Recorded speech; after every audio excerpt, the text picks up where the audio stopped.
Hello बच्चों, आप लोगों ने टीजीटी कृषि की जो अभी परीक्षा हुई थी उसकी आंसर की आ गई है और मिला ली होगी।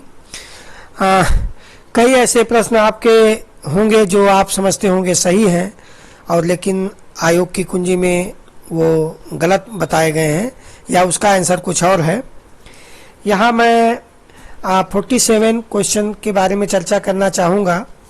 ये क्वेश्चन का उत्तर जो आया है आयोग ने ये एक्सक्लूजन ऑफ मॉइस्चर माना है, यानी नमी को बाहर निकालना।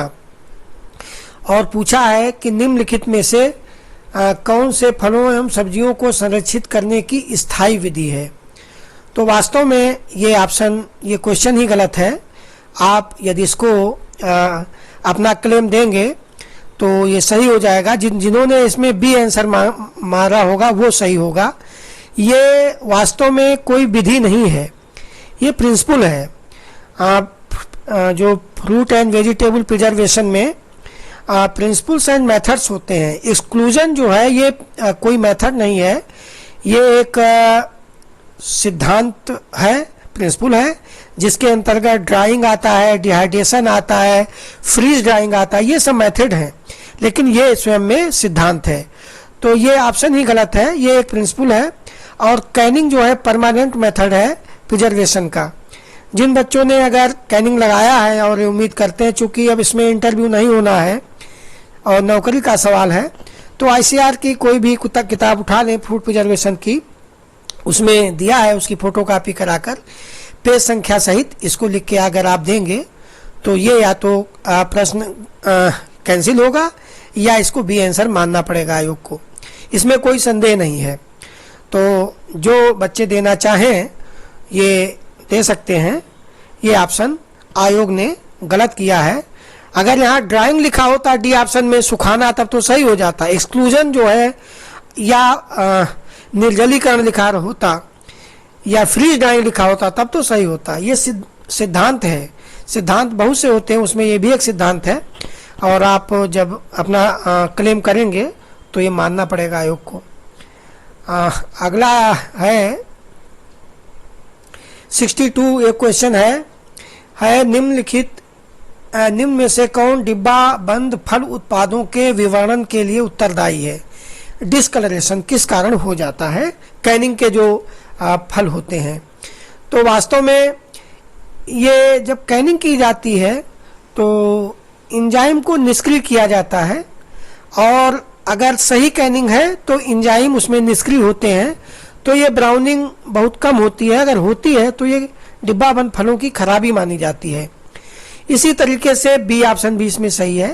कापर साल्ट की वजह से भी जो बर्तन होता है उसके अंदर जो इसमें रिएक्शन करके जो उत्पाद होता है, कापर साल्ट ऑलरेडी मौजूद होते हैं, और उससे जो है डिब्बा बंद फल में जो कलर है वो खराब होता है।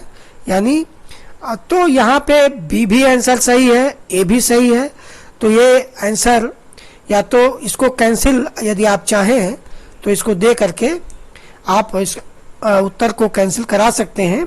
और ये आईसीआर की किताब में स्पष्ट दिया हुआ है कि कैसे कैनिंग के फलों में जो है विवरण या डिस्कलरेशन होता है, तो उसमें कापर लवण ये सभी जिम्मेदार रहते, सल्फर डाइऑक्साइड, एंजाइमेटिक ब्राउनिंग, ये सभी जिम्मेदार हैं। इसमें कोई नई बात नहीं है, ये गलत हो जाएगा प्रश्न।